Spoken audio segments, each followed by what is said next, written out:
Okay, what we have in front of us is an Iraqi dinar. For anybody who has seen me break down the information on the dinar, there's going to be some more detailed information that's going to be highly pertinent to what we're talking about here. So pay close attention. For those of you who do not know what an Iraqi dinar is, man, it's money, okay? And it's money from Iraq. Iraq occupies geographically the ancient location of Babylon.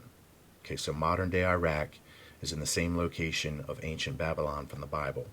And it also is smack dab in the middle of Samaria / Mesopotamia, which is what is located or associated with where the gods themselves, the fallen gods, the Anunnaki, said that they came down and first initiated civilization. Now, it just so happens to be at the exact same place that the Bible itself clarifies that the first garden was begun between the Tigris and the Euphrates. But once again, we have an incredible amount of symbolism there. But as far as at this point, those symbolisms are all the same. Everything is layered, friends, so that's what makes it so hard to explain this to you. And they purposely want it that way. This is an enigma, and it is a riddle that is spread out over millions of separate pieces of information from all walks of life. And like I said, they thought that nobody was ever going to be able to put this together. Well, I just know, and I'm so thankful and proud that the Spirit has allowed me to gather all of these gems of truth that are laying everywhere like meaningless stones on the ground that so many people just kick around every day. They just walk over them. They think they're nothing. Well, in my life, I have picked the choicest of these stones from off the ground throughout my journeys and my walks. And I've somehow just understood those that were of worth and then those that were just meaningless.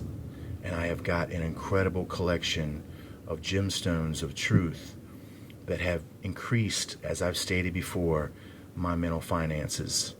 So think about what I'm telling you, friends. Think very deeply.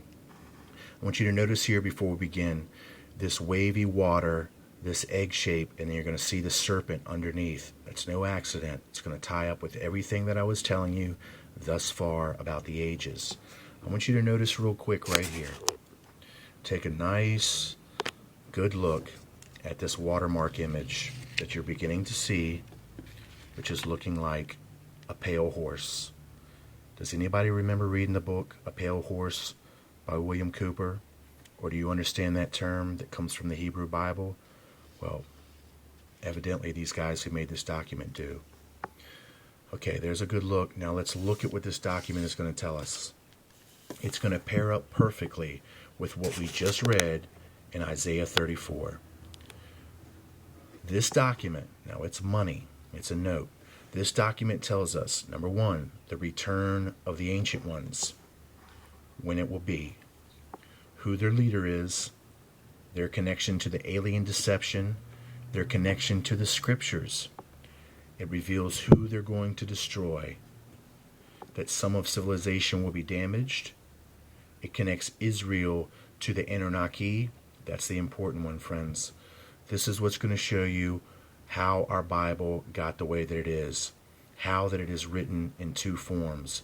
And it's this connection to this original system of language, numerology, that the Anunnaki gave man. And you're going to see that in the document being portrayed. This document says in full, the ancient ones shall return to destroy non-believers, which are the Gentiles of Christ, and restore the law of rule unto an exalted Israel.